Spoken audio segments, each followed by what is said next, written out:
Hi Thalapathy welcome to my channel. So நம்ம சேனலில் நம்ம தளபதி விஜய், அதாவது முதலமைச்சர் விஜய் பற்றின லேட்டஸ்ட் அப்டேட் படி தான் பார்த்துட்ருக்கோம். ஸோ அதாவது நம்ம தளபதி விஜய் வந்து தமிழக முதலமைச்சரை பொறுப்பேற்று கிட்டத்தட்ட 2 வாரங்களுக்கு மேலே ஆகுது. ஸோ இந்த 2 வாரங்களுமாகவே நம்ம தளபதி விஜய் பல அதிரடியான மாற்றங்களை வந்து பண்ணிட்டு தான் இருக்கார். ஸோ இந்த நிலையில் நம்ம தளபதி விஜய் பற்றின, அதாவது அவர் வந்து பொறுப்பேற்ற பிறகும் சரி, அவர் அரசியலுக்கு வர்றதுக்கு முன்னாடியும் சரி, அவரை பற்றி பல பிரபலங்கள் வந்து தங்களுடைய கருத்துக்களை தெரிவிச்சுட்டு வர நிலையில் சமீபத்தில் பிரபல இயக்குனர் நடிகருமான சமுத்திரக்கனி ஒரு ஸ்டேட்மெண்ட்டை வந்து விட்டுருக்காரு. ஸோ அதாவது அவர் என்ன சொல்லியிருக்காரு அப்படின்னா, அதாவது தளபதி விஜய் வந்து எனக்கு ரொம்ப நல்லாவே தெரியும். ஸோ அவர் வந்து ரொம்ப பண்பானவர், அன்பானவர். ஸோ அப்படி இருந்தும் நான் வந்து அவர்கிட்ட ஒரு விஷயத்த வந்து சொல்ல ஆசைப்படுறேன் அப்படின்னு கேட்டிருக்காரு. அவர் என்ன சொல்லியிருக்காருன்னா, விஜய் தலைவா, பதவியேற்பு விழாவை டிவியில் பார்த்தேன்.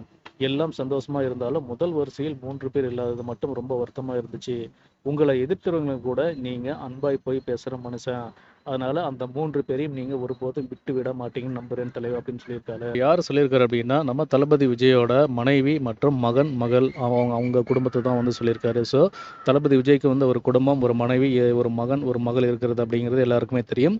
ஸோ அதாவது இவ்வளோ பெரிய வந்து ஒரு வெற்றி அடைஞ்ச, ஸோ இப்போ இவ்வளோ பெரிய உயரத்தில் வந்து இருக்கும்போது, இப்படி ஒரு ஒரு மாநிலத்தோட முதலமைச்சராக பதவி ஏற்கும்போது கூட உங்களுடைய குடும்பம் வந்து உங்கள் கூட இல்லாதது எங்களுக்கு வந்து ரொம்ப வருத்தமாக இருக்குது.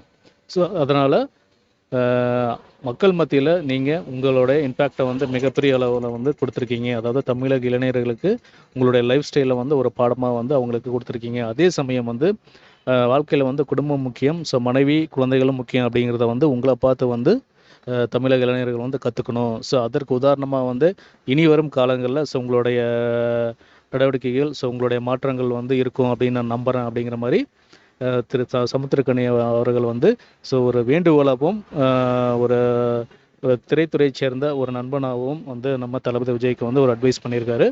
ஸோ இந்த வீடியோ பற்றின உங்களுடைய கருத்துக்களை கீழே கமெண்ட் பண்ணுங்கள்.